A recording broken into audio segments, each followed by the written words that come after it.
For decades, the CCP has waged an aggressive campaign of political warfare, a strategy to weaken our nation without ever firing a shot. The end goal is clear: to weaken and defeat America. To be clear, it is the Chinese Communist Party who is to blame here, not people of Chinese descent, who themselves are often singled out by the CCP using these exact influence tactics. Despite the fact that CCP political warfare targets and threatens all Americans, why do many federal agencies fail to speak honestly to the American people about the CCP? Many federal officials, especially in the military and intelligence community, fell for the false CCP narrative of the so-called, quote, peaceful rise of China, and have yet to acknowledge their dereliction of duty. For too long, the courageous few who spoke out about the CCP threat were ignored, and some were silenced. Much of the American government seems to have forgotten that its purpose is to promote the interests of Americans.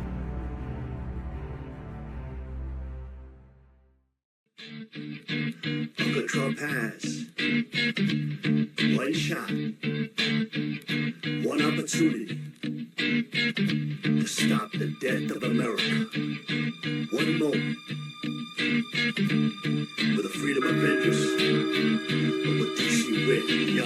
Vivek's palms are sweaty, six big job gets heavy. There's curry on his sweater already, mom's tandoori. He's nervous, but DOD is getting order ready to drop bombs, cause he gon' got the fat with Eddie. He goes down, DC crowd cries so loud. He opens his mouth, the words you find just come out. They choking now, we the people joking now. The clock's run out, time's up, over, bow. Snap back, DOD, Elon, they spin gravity. Oh, grab your up, with he choke, he's so ready. No boast, make it look easy. No, he works at it, he knows he'll push him into the... Gotta keep him alive. Stand together. Stop World War III. Make America great again. My pleasure to have Sam Faddis back. He's the senior editor of AND Magazine, former president of the Pennsylvania Patriot Coalition, and former CIA analyst, and probably a bunch of other things that... It's a great pleasure to be here. I got to say, was an operations officer. Okay. You can't call me an analyst. Okay. That's a dire insult. Okay. All right. Sorry about that. All right. He was actually in the field getting his hands There dirty. is the critical distinction right there. Yeah. Okay. I'm sure they feel the same way on their side of the aisle. Well, Sam, there was an election in South Korea, and I actually heard you talk about this topic, about an Right. American intelligence failure, Right. and about the Communist Party of China being involved with that election. Yeah. I mean, let's be clear up front. When I'm talking about the CIA operating in South Korea, I'm not suggesting that the CIA should be rigging the election or interfering in the democratic process. The point is that the Chinese interfered in the process, and they have been involved there, supporting the folks that won for a very long time. And we apparently allowed that to happen, and to all appearances were surprised that it had happened. And so that, to me, is that's the failure, and that's the thing that really ought to sober us, right? You hear sometimes when people talk about running espionage operations abroad, you hear about this idea of denied areas. So in other words, if I'm trying to meet an asset and run operations in Moscow, without having to get lost in the details, you would understand that's a pretty difficult thing to do, right? With all their resources and given our relations, that's what we would call a denied area. And there could be other denied areas for different reasons. Kabul, right? A different kind of place, but also really difficult to operate. Okay, we're talking about South Korea. We're talking about a very close American ally. We have a huge number of troops, but we've got lots and lots of other Americans there embedded at every level of society, and massive commercial interaction, but a big embassy. And, a lot of Americans, a lot of interaction, a lot of points of contact, and relatively speaking, complete freedom of maneuver, right? This is not Moscow. This is, you're running around Seoul, and there are Americans everywhere, and Koreans are coming back and forth. So this would be, in my terms, a example of a permissive environment. Right. Again, not a denied area. This is an area where, if you're talking about the CIA, they ought to basically be able to move all around, talk to people, be involved. You shouldn't be able to. You shouldn't be able to drop a pin in South Korea without the United States of America knowing about it. Mm. And yet, not only did the Chinese influence this election, but we seem to be kind of shocked that it happened. That's to me a very discouraging sign that you don't have the kind of collection you should. We should have known years in advance where this was headed and been heading it off. Okay, so when you say heading it off, I mean, I understand the point you're making. Right. I mean, we assume South Korea is our ally. Right. We have vast economic and Right. military interests Right. there. It should be a secure ally, and yet it seems that a pro-CCP is the leftist party that was elected. Are they're pro-China? Are they pro-CCP? Do they want to unite with North Korea? What kind of party are Right. they? I mean, that overall, that is the direction you're talking about, 100%. So you're talking about, and listen, what folks need to understand is this concept of the Chinese working on a really industrial scale to infiltrate societies, build organizations, and impact what's going on. This is not like the plot of some movie or something they do every once in a while. Right. They have a complete whole of government approach, and there is no separation really between commercial and the government in communist China. Right. So if you're dealing with any Chinese entity, you're dealing with the Chinese Communist Party. Right. And they have this whole of government approach, and they have what they call the United Front. And at all levels, their job is to influence what happens in target countries. Right. United States would be at the top of that list, but South Korea is pretty much, well, way up toward the top as well. So all day, every day, for years and years and years, the Chinese have been pumping money in. In some cases, they're literally buying people. In other cases, they're steering people. What do I mean by that? In some cases, a guy's taken an envelope of money, and he's literally gone to work for Chinese intelligence, and he's an asset. Right. In other cases, they've just sucked him into business arrangements or whatever it is, and pretty soon he's doing what they want because it is to his personal benefit. Right. Again, these are not theoretical concepts. Everybody who pays attention to this, Honey traps. anything, and any and all. You know, the rule in intelligence is you find the key to open the lock. Right. You know, if I need your cooperation, speaking, generically, well, then the answer to what it takes to get your cooperation is different person to person. Right. You know, if you're a young American congressman who thinks he's a stud, and this is more effectively done by an attractive female Chinese intelligence officer who will sleep with you, without naming names, then that's the way it's delivered. If none of that matters to you and it's just about cash, it's whatever it takes to turn that lock. So they're doing this on an industrial scale all day, every day. And we should be not only aware of that, but countering that. Right. So if you're actually recruited by Chinese intelligence and working as a spy for them, you should be getting arrested and you should be going to prison. If you're taking money under the table as a government minister and adopting policies that Beijing dictates to you, then at a minimum that ought to be exposed in public, right? We ought to be fighting back is what I'm saying. Okay, well, my question then is, why are we not fighting back? And we had a certain president named Joe Biden who allegedly had close business interests with his son Hunter with China. So, well, that's not an inconsequential reason right there. I mean, look, every major figure in every major Chinese figure that was involved with the Bidens, Joe. Right. And let's look, Rudy Giuliani's exactly right. Hunter is nothing more than a bag man in this. Right, right. Okay, Hunter is a drug addict, and well, having seen Hunter's laptop, Hunter was a train wreck, and nobody would hire Hunter to mow their lawn, right? And so nobody's giving millions and millions and millions of dollars to Hunter for anything. Hunter is the guy who transmits the money. And the only thing any of the Bidens have that is worth millions and millions of dollars is access to Joe. Right. Keep in mind also that the Chinese gave the Bidens collectively millions. I mean, at least 8 million, but we don't really know how many millions. Okay, a lot of money. Now, I colored all this as commercial transactions. Nothing was ever built. Nothing was ever actually purchased. So there's no commercial profit that came back to the Chinese in exchange for millions and millions and millions of dollars. And everybody on the Chinese side involved was connected directly to Chinese intelligence and the top levels of the CCP.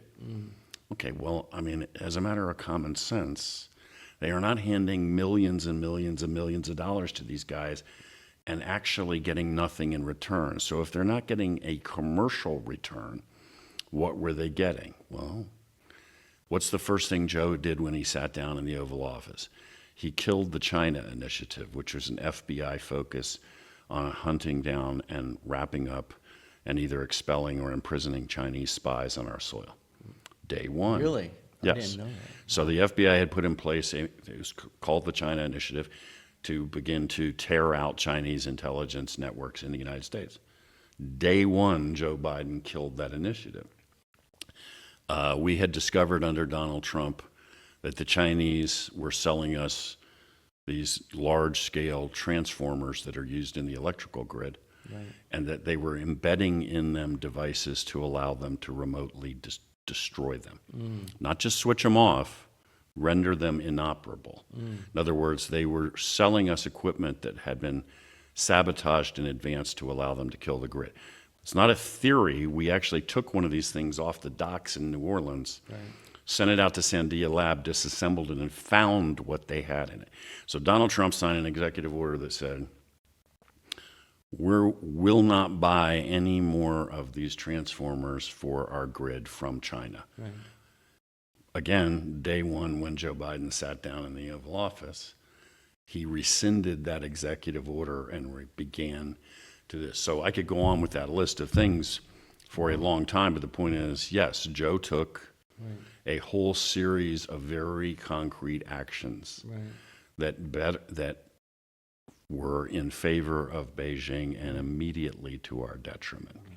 So, big surprise that we're not collecting a whole lot on the Chinese. I mean, look, China, I know they've been building up their military. That's a serious issue. But if they can capture the leadership of South Korea, the leadership of the United States of America, control policy, they don't even have to fire a shot. They can just... Look, the Chinese concept is unrestricted warfare. That's literally their term. So they don't believe in the concept of fighting a conventional war. However they're going to fight you, they will fight you with any and all means and whatever works in the situation. So they literally say, their military doctrine says that this whole concept of law of war and how the West has said you should have all these restrictions of what you do and you do not do. They say explicitly, this is something the imperialists in the West came up with because they're better at that than we are. So they want to tell us we have to play a game where they've rigged the game. You can only use the means that we're better at. And they explicitly say we reject that. So we're not going to play this game the way you want this played. It's all fair. Biological weapons, sabotage the grid, recruit your leaders. And they're already doing all of the much of this already. Okay, so thank God we have a president who actually cares about the issue, and it'll take years. Honestly speaking, if they want, it sounds from what you're saying, if they wanted to shut down our electric grid, they probably could do Yes. that. Yes. So they're probably having debates about. I mean, look, Trump is trying to make a deal with China. Right. Trump is saying, look, I increased the tariffs to 125%, but if you're nice and want to make a deal, I'll cut that down to 30%. Maybe they like working with a president who says, look, I'd rather not shoot at you. Let's make a deal and have. I mean, I'm just curious what's going on in the head of. And then there's Taiwan, and then Xi Jinping. Right. I'm curious if you have any perspective on Xi Jinping and what is. I know he's been eliminating his opponents and adversaries in China, and what's happening with Taiwan and. Yeah, well, I mean, look, I'm all for the concept of we should try to talk things out whenever we can and negotiate. Right. Because the only people I know who are in a hurry to go to a war are people that have never been to a war. Right. I mean, and everybody's always talking about bombing a target, and nobody's ever talking about exactly what are we doing next. So, and that takes us where exactly, and what's the plan, and what's the objective. Right. Okay, so I'm all for that. But I will say that when you're negotiating with somebody, pushing back and forth leverage and so forth, on some level, I think in order for it to be successful, you have to kind of both be looking for the same thing. What do I mean by that? If you and I have opposing companies, we're having a negotiation, and what we both want is for our companies to make more money and profit, then we're sort of in the same universe. Right. I say the Chinese, and obviously I'm not talking about the Chinese people, the Chinese Communist Party. They don't, in my view, they don't want a more prosperous future. Right. I mean, they're not saying, they would not reject having more money or being more prosperous or living better. But the point is, what they want is world domination and to become the leading power. Right. And the Chinese Communist Party is not about liberalization or democratization. Like, we don't have all these things in common. Right. We're trying to negotiate on economic terms and get restore a balance of trade and so forth and bring business home.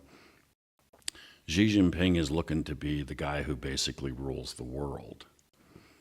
Also, when you're talking about things that he does domestically, the Chinese, because that's the Chinese Communist Party's view, they don't care about a lot of things that we care about. I mean, Mao, one way or the other, probably killed 100 million of his own people, doing things that we would have considered to be insane, like forcing people to leave the cities and go back to the villages, and where many of them starved. But what was his objective? His objective was to secure his position and the position of the Communist Party. Right. And in that, he succeeded. So, in regard to Taiwan, what do they want? They want reunification. I mean, I'll use their term. I'm not acknowledging that they ever actually. There's a whole bunch of historical reasons to really dispute their idea that Taiwan was ever part of mainland China. But in their view, that's what they want, and they're absolutely deadly serious about that. In one way or the other, they are intent on achieving it. They do not want to reach a understanding and all live together in harmony. Right. Well, they want to do to Taiwan what they did to Hong Kong, right? Yes. Right. They made a deal, I guess, with the British and to have two systems. And once they took over Hong Kong, they said, "Well, forget about the two systems." Two systems, one nation, and then after a certain interval passes and the world isn't really paying any attention anymore, you realize there's only one system and it's theirs. Right. Yeah. I think that is their preferred solution. That Taiwan will agree to acknowledge that it's part of China, but they will say, you get to have your own local government, and then you'll turn around and find out they don't have their own local government. Right, And yes. the Chinese Communist Party is the government, and it's just like mainland China. Right. Yeah. Okay, so they want to essentially control Taiwan, and one way or another, All right, I guess, I mean, obviously, the role of American intelligence agencies is very important because we need to understand, one problem that I see is many of these nations, they actually tell you what they want to do, but we don't believe them because what they say they want to do is so foreign to what we believe, right? Right. So I think in all of this, American intelligence is really crucial. And I'll take this from the standpoint of the CIA, although CIA is only one piece of the whole apparatus. What you really need it for, leaving aside the world of covert action, and is to as close as to tell you the truth about what is happening. right, As close as you can get, because it's sometimes hard to figure out through all the smoke and the maze of mirrors who's telling you the truth and what's really out. But to put the president of the United States in the position where he's not blindsided, right, like a Chinese Communist Party aligned political party doesn't all of a sudden take power in Seoul and we don't know, or the Iranians go nuclear and we're shocked. right, Where you're supposed to be providing, that's the strategic advantage, to really have access to that information, because ultimately that's what keeps Americans safe in their beds at night. Right. We're not reacting to a crisis. We saw this coming. We either prevented it from ever happening, or at a minimum, we were prepared for it when it did. Right. That's supposed to be the job. Are we doing that job? No, we're close to as well as we need to. And we've played games with a lot of other things like DEI and promoting people based on the color of their skin, their ethnicity, or who they sleep with instead of right, competence. And, we have emphasized process and paperwork and bureaucracy. I mean, at the end of the day, when you're talking about intelligence collection, human sources, you can talk about gee whiz gizmos all you want, but really the business is people. So the business has never changed. right, And it's all about people and psychology. And it's kind of a tough business, but it just takes, it's also a very serious business. And we have not been serious about it in a long time. So, do you believe that the Trump administration is serious to clean up the mess, I guess you could say, that Obama and Biden, promoting these DEI policies, bringing in people who are not necessarily competent or even committed Right. to protecting America? So, do you think that Trump has the right people to get that done? So, I mean, the first way you phrased that was, are they serious about it? I believe Trump and the people closest to him are 100% serious. Okay. Do they yet have the right people in the right position to do it?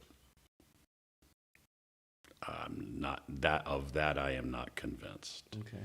I mean, the deep state did not just surrender the day that Trump won and decide to go away. They have just moved to resisting within the agencies. Now, again, I am not, to be clear, I'm not accusing everybody who works for CIA or FBI of being part of that process at all. Right. A lot of really good people. Right.